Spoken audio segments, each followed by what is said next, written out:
ಇನ್ನ ಒಂದು ಕಿವಿ ಮಾತು ಏನಂದ್ರೆ ಸರ್ಕಾರದ ಏನೇ ಇರ್ಲಿ ಬಡವರಿಗೆ ಏನ್ ಮುಟ್ಟಬೇಕು ಈ ತರ ಬಂದು ಇವ್ರು KVLR ಯಾವ ತರ ಬಂದ್ ಮಾಡ್ಲತ್ತಾರಲ್ಲ ಅದೇ ತರ ಬೇರೆ ಬೇರೆ ಬೇರೆ ಏನ್ ಅನುಕೂಲಗಳು ಇರ್ತಾವಲ್ಲ ಅವ್ರೆಲ್ಲರೂ ಈ ತರ ಬಡವ್ರ ಮನೆಗೆ ಬಂದು ಅವ್ರ ಸಮಸ್ಯೆಗಳು ಕೇಳಿ ಬಗೆಹರಿಸ್ಬೇಕಂತ ನನ್ನ ಕಳಕಳಿಯ ಮನವಿ.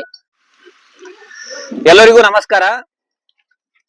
ಕಲಬುರಗಿ ಜಿಲ್ಲೆ ಸೇಡಂ ತಾಲೂಕ ನಮ್ ಸೇಡಂ ತಾಲೂಕದ ಜೆಸ್ಕಾಂ ಆಫೀಸರ್ಗಳು ಎಲ್ಲರೂ ಬಂದಾರ. ಈಗ ನಾವು ಚೋಟಿ ಗಿರಣಿದಾಗಿದ್ದೀವಿ. ಯಾಕೆ ಬಂದಾರಪ್ಪ ಅಂತಂದ್ರ ಸರ್ಕಾರದ ವತಿಯಿಂದ ಗೃಹ ಜ್ಯೋತಿ ಅಂತ ಏನಿತ್ತಲ್ಲ 200 ಯೂನಿಟ್ ಯಾರು ಕರೆಂಟ್ ಅದ್ರ ಒಳಗೆ ಸುಡ್ತಾರ ಅಂದ್ರೆ ಅವ್ರಿಗೆ ಫ್ರೀ ಆಗಿತ್ತು.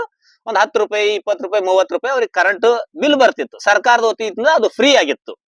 ಈಗ ಅದೇ ಏನ್ ಮಾಡೋದು ಮತ್ತೊಂದ್ ಸರಿ ಅದಕ್ಕೆ ರೀಕವರ್ ಮಾಡೋ ಸಲಕ್ ಅವ್ರೇ ಯಾರ ಇಲ್ಲ ಅಂತ ಚೆಕಿಂಗ್ ಗೋಸ್ಕರ ಹೊಂಟಾರ. ನಮ್ ಸೇಡಂ ತಾಲೂಕದ KEB ಜೆಸ್ಕಾಂ ಏನ್ ಹೇಳ್ತಾರ ಅವ್ರೆಲ್ಲರೂ ಮನಿಗ್ ಬಂದ ಕೇಸಿ ಯಾರ ಹೆಸರ ಮ್ಯಾಗ ನೀವು ಕರೆಂಟ್ ತಗೊಂಡಿರಿ, ಮೀಟರ್ ಮ್ಯಾಗ ಯಾರ ಹೆಸರು ಇರ್ತದ, ಆಧಾರ್ ಕಾರ್ಡ್ ಕೊಟ್ಟಿರ್ತಿರಲ್ಲ, Aadhaar card, ID card, ration card, SC ST ಇದ್ರಪ್ಪ ಅಂತಂದ್ರ ಕಾಸ್ಟ್ ಇನ್ಕಮ್ ಅವ್ರಿಗೆ ತೋರಿಸ್ಬೇಕು. ಅವ್ರ ಏನ್ ಮಾಡ್ತಾರ ಎಲ್ಲ ನೋಡ್ತಾರ. ನೋಡಿ ಕೇಸ್ ಅವ್ರೆಲ್ಲ ಟಿಕ್ ಹಾಕೊಳ್ತಾರ. ಮತ್ತೊಂದು ಕಲರ್ ಒಂದು ಆ ಫೋಟೋ ಕೂಡ ಅವ್ರಿಗೆ ಕೊಡ್ಬೇಕು.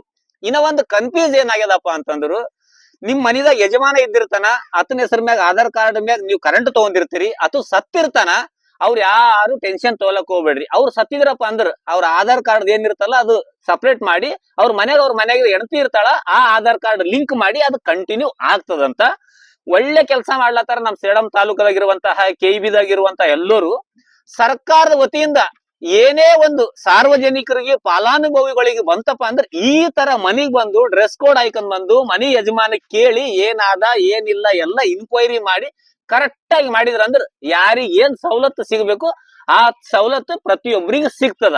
ಒಳ್ಳೆ ಯೋಜನೆ ಅದ. ನಾವೆಲ್ಲರೂ ನಮ್ಮ ಕರ್ನಾಟಕದ ಶ್ರೀ DK ಶಿವಕುಮಾರ್ ಸನ್ಮಾನ್ಯ ಶ್ರೀ ಮುಖ್ಯಮಂತ್ರಿ ಕರ್ನಾಟಕ ಸರ್ಕಾರ ಅವರಿಗೆ ನಮ್ಮೆಲ್ಲರ ವತಿಯಿಂದ ಹೃದಯ ಪೂರ್ವಕ ಧನ್ಯವಾದಗಳು. ಇನ್ನ ಒಂದು ಕಿವಿ ಮಾತೇನಂದ್ರೆ ಸರ್ಕಾರದ ಏನೇ ಇರ್ಲಿ ಬಡವರಿಗೆ ಏನ್ ಮುಟ್ಟಬೇಕು ಈ ತರ ಬಂದು ಇವ್ರು KVLR ಯಾವ ತರ ಬಂದ್ ಮಾಡ್ಲತ್ತಾರಲ್ಲ ಅದೇ ತರ ಬೇರೆ ಬೇರೆ ಬೇರೆ ಏನ್ ಅನುಕೂಲಗಳು ಇರ್ತಾವಲ್ಲ ಅವ್ರೆಲ್ಲರೂ ಈ ತರ ಬಡವ್ರ ಮನೆಗೆ ಬಂದು ಅವ್ರ ಸಮಸ್ಯೆಗಳು ಕೇಳಿ ಬಗೆಹರಿಸ್ಬೇಕಂತ ನನ್ನ ಕಳಕಳಿಯ ಮನವಿ. ಎಲ್ಲರಿಗೂ ಒಳ್ಳೇದಾಗಲಿ. ನಾನು ನಿಮ್ಮ ಶೇಖರ್ ಸೇಡಂ.